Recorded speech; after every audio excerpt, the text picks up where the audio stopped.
Sebuah pelajaran berharga dari Ibu Menteri Keuangan, Sri Mulyani. Beliau pernah mengatakan bahwa masyarakat di negara maju atau berkembang punya keseharian yang mirip, namun yang membedakan adalah cara mereka mengatur ekonomi.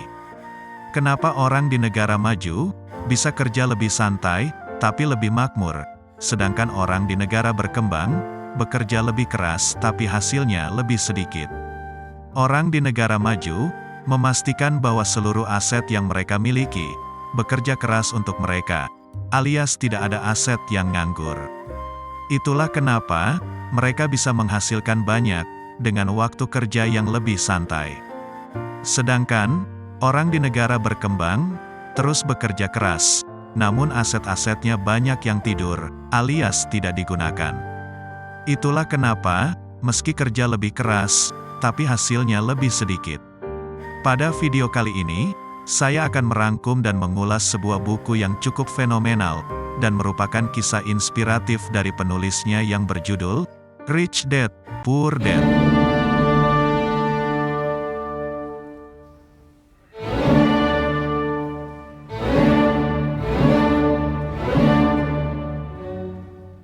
Terus tonton video ini sampai selesai, agar kalian mendapatkan insight dari isi buku ini secara menyeluruh, dan jangan lupa bantu subscribe, agar kamu selalu dapat notif video terbaru dari channel ini. Rich Dad, Poor Dad, sebuah buku yang cukup banyak diulas dan disarankan untuk dibaca, bukan hanya untuk anak muda tapi juga orang tua, dengan berbagai latar belakang. Pantas jika buku ini menjadi bestseller internasional. Sebuah buku yang layak dijadikan referensi, jika kita ingin mencapai pada kebebasan finansial. Rich Dad, Poor Dad, merupakan buku yang ditulis oleh seorang penulis, perencana finansial, investor, dan pengusaha asal Amerika Serikat, yakni Robert T. Kiyosaki. Buku ini cenderung mengarahkan para pembacanya untuk mengubah pola pikir dan menciptakan sebuah kesadaran akan pentingnya peka pada finansial di zaman yang semakin canggih dan penuh persaingan ini, kemudian membangun aset sedini mungkin. Dengan demikian, Robert mengajak para pembacanya agar berani berinvestasi untuk memperoleh pemasukan pasif. Hal tersebut dilakukan dengan harapan agar mencapai pada kebebasan finansial. Berangkat dari hal tersebut, muncullah jargon, biarkan uang yang bekerja untuk Anda. Rich Dad, Poor Dad, dimulai dari cerita pengalaman pribadi sang penulis, Robert, dalam kerja kerasnya menjadi seorang yang kaya. Seperti yang sudah disinggung sebelumnya bahwa ia merupakan seorang penguasa, investor, penulis, dan perencana keuangan. Dalam usahanya tersebut, kedua ayahnya berperan dengan sangat kuat dalam memengaruhi pola pikirnya dalam memandang apa itu uang. Robert memiliki dua orang ayah yang memiliki pola pikir dan latar belakang yang berbeda pula. Ayah pertama disebut sebagai Poor Dad yang tidak lain merupakan ayah kandungnya. Poor Dad menyandang gelar Ph.D. dan bekerja di sebuah kantor pemerintahan. Akan tetapi, sayangnya mengalami kendala keuangan. Lain halnya dengan ayah kedua, yang disapa Rich Dad. Ia adalah ayah dari Mike, temannya Robert. Rich Dad tidak pernah menuntaskan pendidikan SMP, tetapi mempunyai usaha atau bisnis di bidang retail. Menariknya adalah, kedua tokoh ayah ini mampu memvisualisasikan realitas yang terjadi di masyarakat. Rich Dad mewakilkan pola pikir orang kaya, sedangkan Poor Dad mengambil peran dari perspektif orang miskin dalam memandang uang. Buku Rich Dad, Poor Dad terbagi menjadi 3 bab, yakni pendahuluan, isi, dan penutup. Di bab pendahuluan, Robert membagi dua perspektif yang bertentangan akan masalah keuangan atau finansial.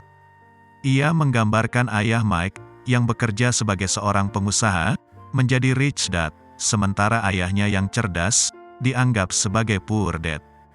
Pembelajaran dari Rich Dad. Pada bagian isi, terdapat beberapa pelajaran penting yang dapat dijadikan sebagai bahan dasar untuk lebih memperluas pemikiran kalian selaku pembaca. Apa saja? Berikut uraiannya. 1. Orang kaya bukan bekerja untuk memperoleh uang. Poor Dad mengajarkan bahwa Robert harus belajar dengan giat, serta meraih nilai tinggi di sekolah, agar mampu memperoleh pekerjaan yang bagus dan bermutu. Seperti inilah cara berpikirnya ayah Robert, layaknya orang-orang pada umumnya. Bekerja guna mendapatkan sebuah uang. Dalam hal tersebut, Rich Dad menyetujui bahwa pendidikan itu sangatlah penting. Akan tetapi, hal yang lebih penting ialah bukan pada menghasilkan nilai tinggi atau gaji tinggi, melainkan ilmu atau pelajaran yang didapatkan. Terdapat satu pelajaran krusial yang didapat dari ayah Mike, yaitu orang kaya tidak bekerja untuk memperoleh uang. Suatu ketika, Robert dan Mike meminta untuk diajari mengenai cara menjadi kaya kepada ayah Mike. Alhasil, ayah Mike menyetujuinya, tetapi syaratnya mereka harus bekerja pada salah satu usaha milik ayah Mike dengan upah yang kecil. Singkat cerita, sesudah mereka bekerja selama kurang lebih 21 hari, Robert merasa kesal dan protes agar gaji atau upahnya dinaikkan. Namun, bukannya memperoleh kenaikan upah, ayah Mike justru memberikan tawaran pada Robert untuk tetap bekerja tanpa diupah sama sekali. Disitulah keduanya diuji, dan belajar bekerja bukan untuk mendapatkan uang. Rich Dad tidak banyak berkata terkait literasi finansial dan cara memandang uang dalam kehidupan. Akan tetapi, membuat keduanya merasakan secara langsung rasa kehidupan. Pada suatu waktu, Rich Dad melatih mereka terkait emosi dasar manusia ketika berhadapan dengan uang, yakni sebuah ketakutan dan bentuk serakah. Ketakutan akan melahirkan manusia bekerja, sebab khawatir atau takut tidak mempunyai uang. Lalu, sesudah memperoleh uang, timbulnya perasaan serakah. Dari situ, manusia mulai membeli berbagai barang baru hingga akhirnya akan terperangkap dalam utang. Dalam hal ini disebut sebagai rat race.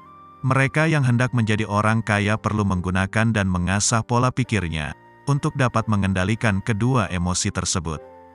2. Memberikan pengajaran terkait memahami keuangan. Di buku ini, diberikan penjelasan terkait perbedaan antara liabilitas dan aset. Adapun contoh dari liabilitas, seperti pinjaman konsumsi, hipotek, tagihan debit card, dan lainnya. Sementara contoh dari aset, yaitu real estate yang disewakan, obligasi, berbagai buku, saham, dan lain sebagainya. Tidak hanya itu, pada buku ini dijelaskan pula, Robert mengajarkan terkait manajemen keuangan, arus kas yang baik, seperti mengalokasikan penghasilan ke dalam aset. Buku yang ditulis sekitar 20 tahun lalu oleh Robert Kiyosaki ini, merupakan buku manajemen keuangan pribadi nomor 1 sepanjang sejarah. Buku ini menantang dan mengubah cara pikir puluhan juta orang di seluruh dunia tentang uang.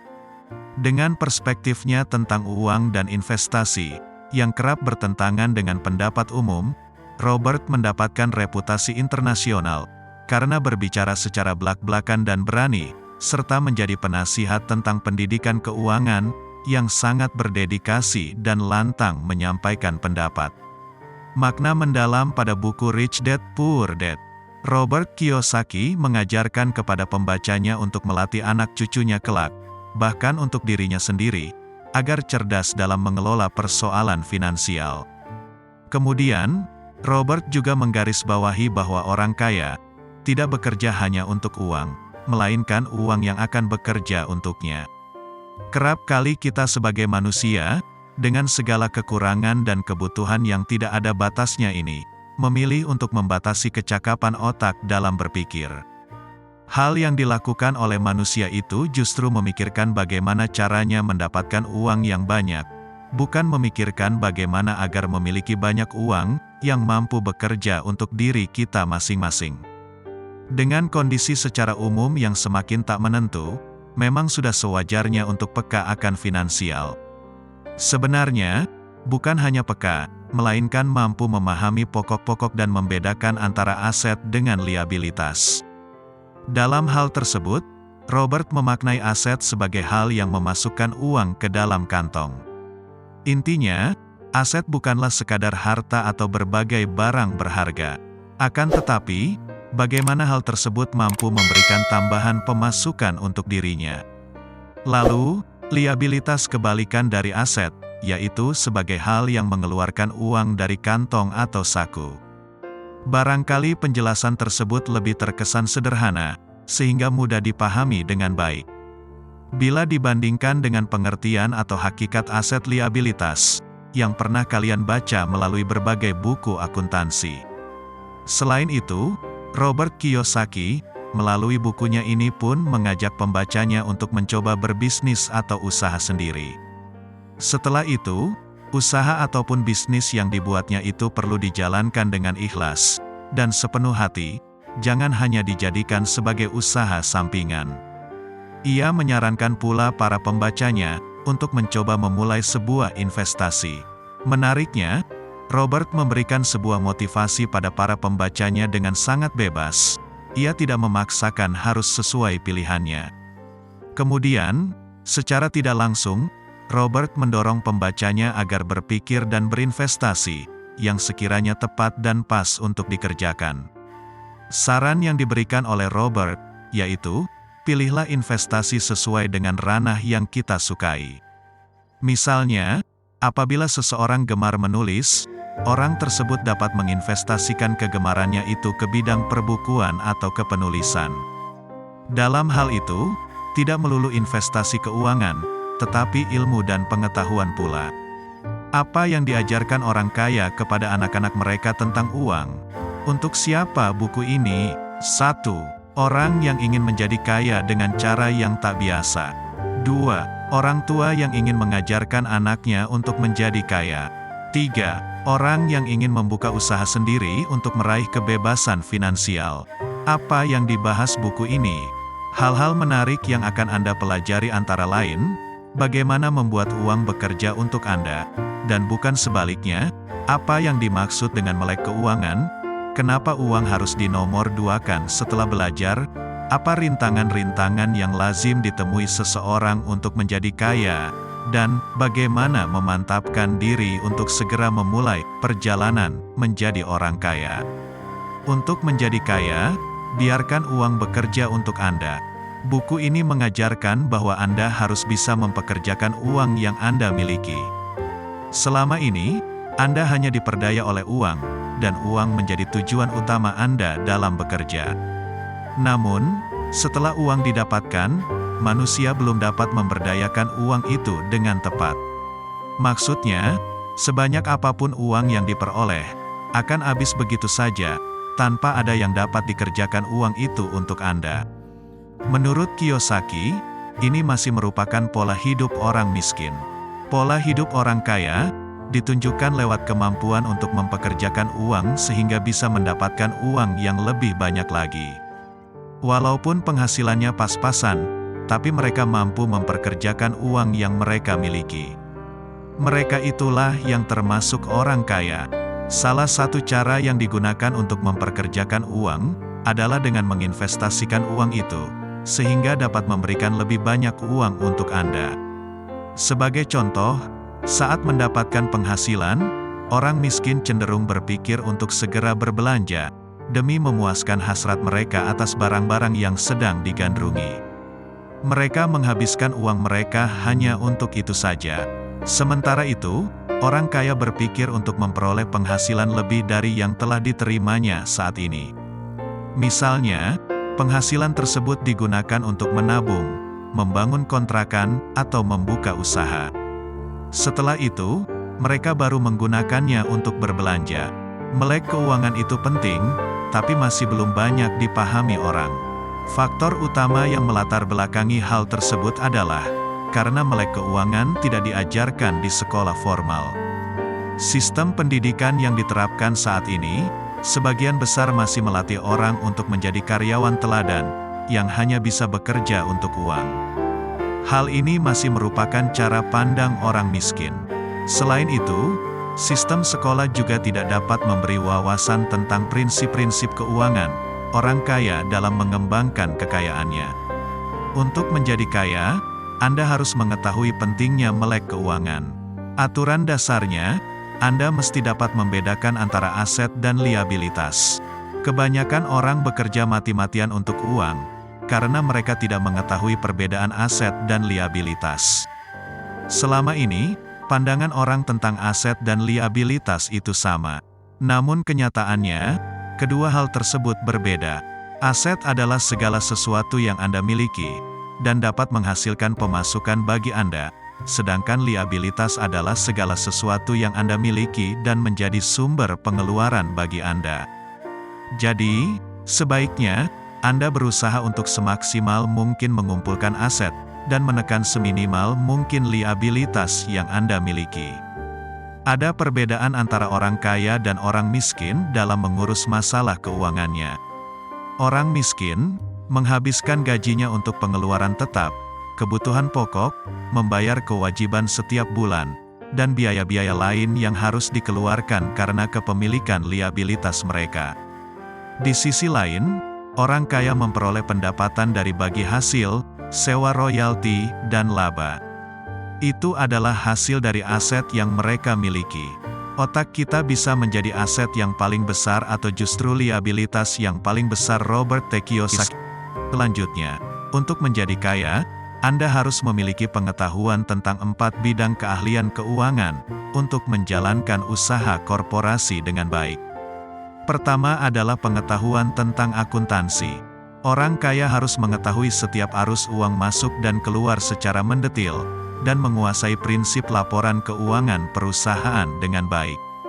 Apabila Anda memahami hal ini dengan baik, Anda dapat memakainya untuk menganalisis kekuatan dan kelemahan usaha apapun yang Anda lakukan. Kedua, adalah pengetahuan tentang investasi.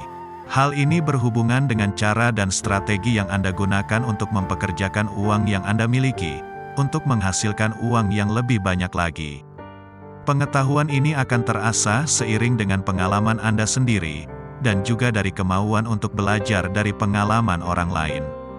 Ketiga, adalah keahlian dalam memahami pasar. Kemampuan ini sangat penting agar Anda tidak salah dalam melakukan sebuah bisnis. Dengan mengetahui keadaan pasar, Anda dapat menerapkan strategi penjualan yang akan mendatangkan keuntungan lebih besar. Di samping itu, kemampuan memahami pasar juga dapat digunakan untuk menganalisis dan melihat peluang yang ada. Keempat, adalah pengetahuan tentang hukum. Dengan memahami hukum dan undang-undang yang berlaku, Anda dapat menjalankan usaha sesuai dengan peraturan yang berlaku dan menjadikannya sebuah usaha yang legal yang berbadan hukum. Ini diperlukan untuk menghindari hal-hal buruk yang akan terjadi di masa yang akan datang. Jadikan belajar nomor 1, dan uang nomor 2. Dalam usaha menjadi orang kaya, Anda harus tetap belajar. Jangan hanya terpaku pada satu keahlian saja. Apabila Anda mempelajari hal-hal baru di luar keahlian Anda akan mendapatkan wawasan dan pengetahuan yang lebih luas. Selanjutnya, Anda dapat membuatnya menjadi tambahan penghasilan bagi Anda. Jika dilihat dari sisi pendidikan saat ini, Anda hanya diajarkan untuk menjadi profesional di satu bidang yang Anda tekuni saja. Hal ini membuat Anda tidak memiliki kecakapan dalam mengerjakan pekerjaan di luar bidang Anda. Namun, untuk menjadi kaya, Anda perlu belajar hal-hal lain di luar bidang utama yang Anda kuasai, sehingga Anda dapat mengembangkan bisnis lain dalam waktu yang bersamaan. Prinsip orang kaya adalah selalu menjadikan tempatnya bekerja sebagai tempat belajarnya. Mereka berusaha mendapatkan banyak ilmu dari apa yang mereka kerjakan, dan menggunakannya sebagai bekal dalam membangun bisnis mereka sendiri. Apabila Anda bekerja untuk uang, Anda akan selalu pada titik yang sama, tidak akan pernah berpindah. Anda akan selalu melakukan rutinitas harian, tanpa ada pelajaran baru yang dapat Anda ambil. Tapi, apabila Anda bekerja untuk belajar, Anda akan mendapat keuntungan ganda, yaitu pengetahuan dan uang. Uang akan Anda dapatkan apabila Anda bekerja, tapi pengetahuan tidak akan Anda dapatkan apabila Anda tidak mau belajar dari apa yang Anda kerjakan. Setiap hal pasti ada rintangannya, dan setiap rintangan pasti ada jalan keluarnya. Ada 5 rintangan yang akan dihadapi oleh seseorang untuk menjadi kaya. Namun setiap rintangan tersebut, pasti memiliki jalan keluarnya masing-masing. Rintangan-rintangan itu antara lain. Rintangan pertama adalah sinisme. Salah satu hal yang harus dihindari untuk menjadi kaya adalah memikirkan hal-hal buruk yang belum tentu terjadi. Banyak orang yang berpikir negatif terlalu jauh, seperti, bagaimana jika ini, bagaimana jika itu. Apabila pikiran telah diarahkan pada hal-hal yang buruk, maka sikap sinis dan kekhawatiran akan menguasai diri Anda, dan menghalangi Anda untuk menjadi lebih kaya. Rintangan kedua adalah kemalasan. Sifat malas sering muncul sebagai penghalang bagi seseorang dalam menggapai tujuan. Sering kali seseorang berkata pada diri sendiri, bahwa ia tidak akan mampu mencapai tujuan hidupnya. Hal inilah yang akan membuatnya terlena, dan akhirnya malas untuk mencapai tujuan yang telah direncanakan sebelumnya. Cara mengatasinya adalah, dengan menguatkan hasrat atau motivasi di dalam diri Anda, untuk mencapai tujuan tersebut. Apabila Anda ingin meraih kesuksesan, maka hasrat itu harus terus dipupuk dalam diri Anda secara positif. Jangan biarkan ia layu sebelum berkembang. Rintangan ketiga adalah sikap boros. Kebiasaan menghambur-hamburkan uang akan menjadikan diri Anda tetap miskin. Hal ini harus diubah menjadi kebiasaan menabung dan berinvestasi. Uang yang Anda miliki harus menjadi sumber investasi di masa depan, bukan sekedar alat konsumsi saat ini. Untuk itu, cobalah berpikir jangka panjang, jangan hanya mengejar kesenangan jangka pendek. Rintangan keempat adalah kesombongan. Kesombongan lahir dari ego ditambah kebodohan. Orang yang sombong adalah orang yang berlagak tahu, padahal sebenarnya tidak tahu. Karena kesombongan ini, seseorang tidak akan pernah maju, karena dia menganggap dirinya tidak perlu lagi untuk belajar. Untuk mengatasi sifat ini, saat Anda merasa tidak memiliki pengetahuan tentang suatu hal, mulailah untuk belajar dan mencari tahu tentang hal tersebut. Rintangan kelima adalah rasa takut. Rasa takut kehilangan uang merupakan hal yang lumrah bagi setiap orang, bahkan orang kaya pun merasakan hal yang sama. Namun, permasalahannya bukan terletak pada rasa takutnya, tapi pada cara Anda menyikapi rasa takut tersebut. Seseorang yang takut kehilangan uangnya, tidak akan berani untuk memulai investasi, yang mungkin akan dapat menggandakan uang yang sudah dimilikinya. Jadi, mulailah berpikir untuk mengambil risiko, yang akan membawa Anda kepada kemenangan, yaitu menjadi lebih kaya dan memiliki lebih banyak uang, dibandingkan apa yang telah Anda miliki sekarang. Jangan biarkan rasa takut menguasai diri Anda. Perbedaan utama antara orang kaya dan orang miskin adalah cara mereka mengatasi rasa takut. Robert T. Kiyosaki, raih tujuan Anda dengan segera memulainya. Hal yang perlu segera dilakukan untuk mencapai tujuan adalah dengan memulainya. Apabila ingin menjadi kaya, maka mulailah berusaha. Dalam buku ini, Kiyosaki memberikan beberapa saran agar Anda dapat segera memulai perjalanan Anda menjadi orang kaya. Pertama, bangun semangat untuk mencapai tujuan Anda. Temukanlah sebuah alasan yang membuat Anda bersemangat untuk mencapai tujuan yang Anda cita-citakan. Apabila Anda tidak memiliki alasan yang kuat, Anda akan sulit untuk mencapai tujuan tersebut. Kedua, jangan puas hanya pada satu keahlian saja, tapi carilah keahlian lain yang dapat Anda kembangkan untuk menambah jumlah uang Anda. Ketiga, disiplinkan diri terlebih dahulu. Berinvestasilah terlebih dahulu, lalu bayarlah kewajiban yang ada. Jangan habiskan uang Anda untuk pengeluaran-pengeluaran yang konsumtif. Keempat, ambillah inspirasi dari orang-orang yang telah berhasil. Carilah orang yang telah berhasil di bidang yang sama dengan Anda. Ketika Anda bekerja, Anda dapat membayangkan diri Anda adalah orang tersebut. Apabila Anda menghadapi kesulitan, pikirkanlah hal apa yang akan dilakukan oleh orang itu untuk menyelesaikan kesulitannya. Kelima, jadilah orang yang pemurah. Berbagilah kepada orang lain dari sebagian hasil atau keuntungan investasi yang telah Anda dapatkan. Ingatlah bahwa siapa yang memberi, nanti akan menerima. Kesimpulan buku: orang yang memiliki penghasilan besar, belum tentu bisa menjadi orang kaya. Kekayaan berhubungan dengan kemampuan untuk mengelola uang yang didapatkan. Untuk menjadi kaya, seseorang harus melek keuangan. Anda harus memahami perbedaan antara aset dan liabilitas. Usahakan untuk menginvestasikan uang yang Anda miliki, agar uang itu dapat bekerja untuk Anda. Jangan hanya puas pada satu bidang yang telah dikuasai, tetaplah belajar hal lain di luar spesialisasi yang telah dimiliki. Pekerjaan bukanlah sekadar tempat untuk mencari uang, melainkan juga wadah bagi Anda untuk mengumpulkan ilmu dan pelajaran baru.